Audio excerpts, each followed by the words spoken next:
एक छोटी सी मिसाल सुनाऊंगा जो मौजूदा हुक्मरान है भारत के नरेंद्र मोदी साहब उनकी, तो फिर आप कंपैरिजन कीजिएगा पाकिस्तानी हुक्मरानों के साथ कि ये कितने अमीर हैं और वो कितना अमीर है।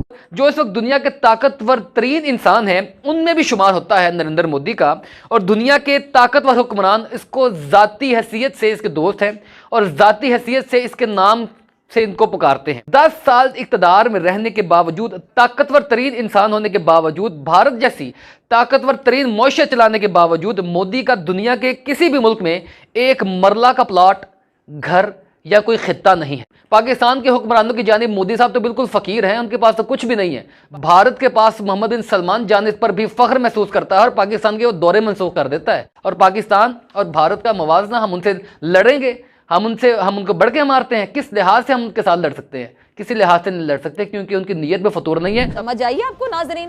मैं यूएई के होके, अभी मैं तुर्की होके आया हूँ और मैंने उन भाइयों को कहा मैं आया हूँ तो आप समझेंगे शायद ये मांगने आया है। मैं मांगने नहीं आया, लेकिन मजबूरी है।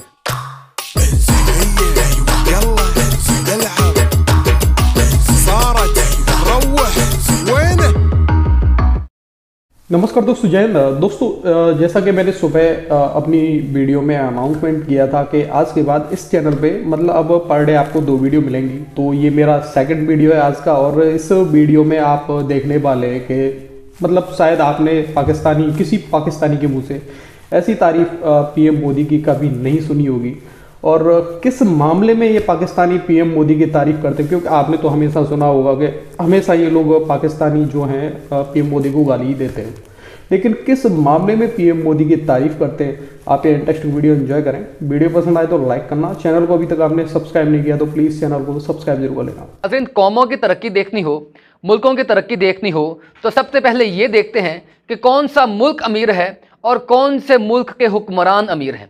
भारत और पाकिस्तान एक जैसा खित्ता, एक जैसा जोग्राफिया, एक जैसी ज़ुबान, एक जैसी सकाफत और नज़रियात रखने के बावजूद हमसे बहुत ज़्यादा आगे है हमारा हरीफ। वजह क्या है? वजह यही है कि वहाँ का मुल्क अमीर है और यहाँ के हुक्मरान अमीर हैं।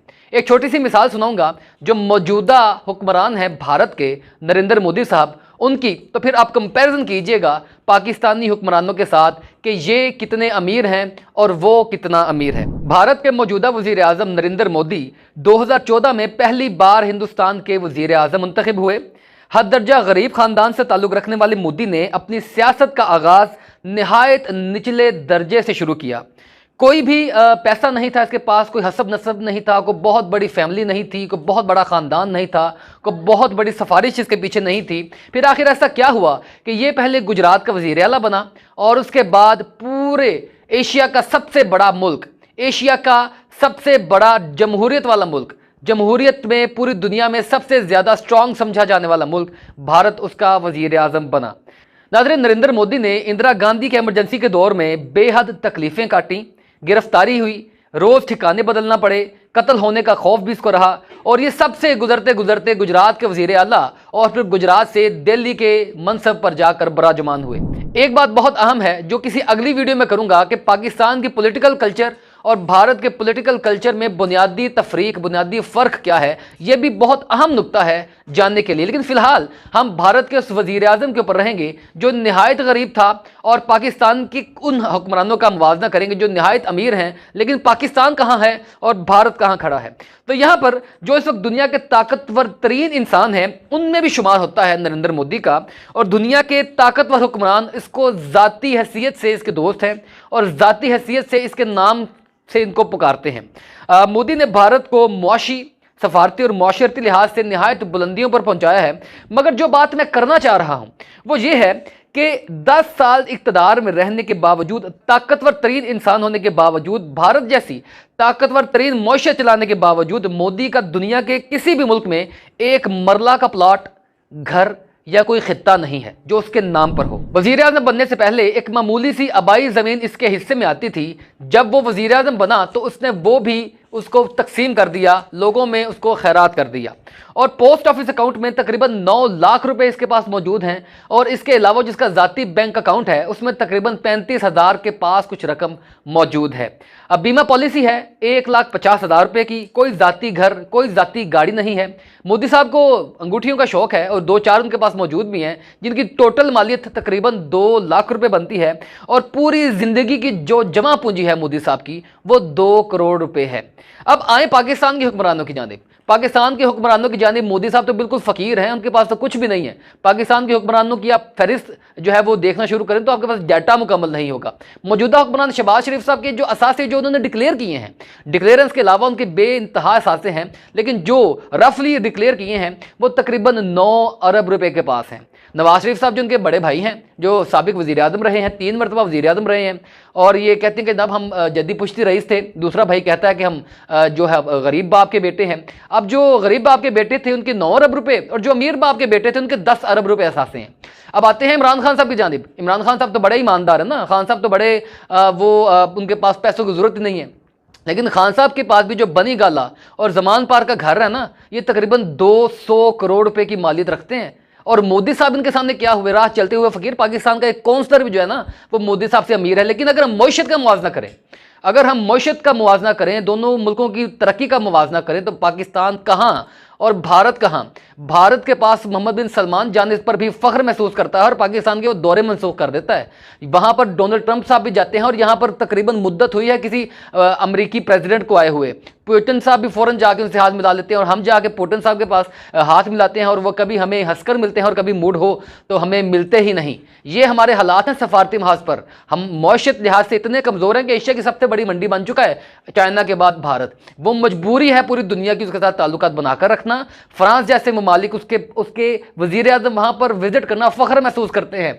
पूरी दुनिया में इंडिया का डंका बजता है, वो स्पोर्ट्स में हो, वो मौशियत में हो, वो सफारती महाज पर हो, वो कल्चर के हवाले से हो। जबकि पाकिस्तान के सब पासपोर्ट की तो आपके सामने है, इंडिया के पासपोर्ट की आप कदर जानिए कि वहाँ पर फौरी तौर पर भारतीय को नौकरी भी मिल जाती है। बैरून मुमालिक में कनाडा का वीज़ा भी मिल जाता है। कैनेडियन प्रेफर करते हैं भारतीय जो है शहरी, उनको अपना शहरी बनाने में। दुबई में आप अगर कोई आपके जानने वाले हैं तो वो आपको बताएंगे कि वहाँ पर इंडियंस को ज़्यादा प्रेफर किया जाता है पाकिस्तान में।